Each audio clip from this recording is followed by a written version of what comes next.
Hey everyone, today I have a deeply personal and painful story to share. It's about 20 years of harassment by my middle school volleyball coach, who followed me into high school and continued to stalk me for decades. It all started when I was just 13 years old. I joined the middle school volleyball team, excited to play and make new friends. That's when I met Coach Daniels. At first he seemed like a great coach, supportive, encouraging, and dedicated, but soon his attention turned into something far more sinister.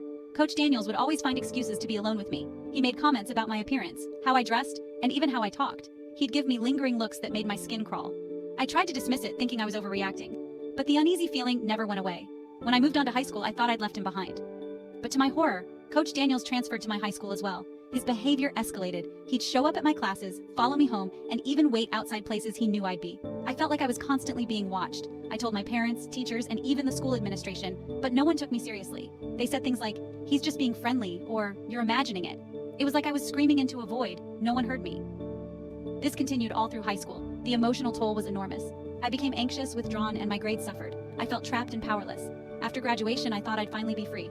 I went to college in another state, hoping to start fresh. But Coach Daniels found me. He'd sent me letters, emails, and even showed up on campus once. I was living in a nightmare that I couldn't wake up from. I filed multiple police reports, but they said there wasn't enough evidence to take action. It felt like no one believed me, and that I was alone in this fight. Years went by, and the harassment continued. I'd see him at the grocery store, outside my gym, even at my workplace. My relationships suffered because of the constant fear and anxiety. I was living in a state of perpetual dread. Finally, about 2 years ago, I decided to take matters into my own hands. I started documenting everything, every encounter, every message, every email. I compiled enough evidence to get a restraining order. It was a small victory, but it was a step towards reclaiming my life. Looking back, I realize how important it is to listen to your gut feeling and advocate for yourself. If someone makes you uncomfortable, speak up and keep speaking up until you're heard. And if you're in a position to help someone who is being harassed, please take them seriously. Thank you for listening to my story.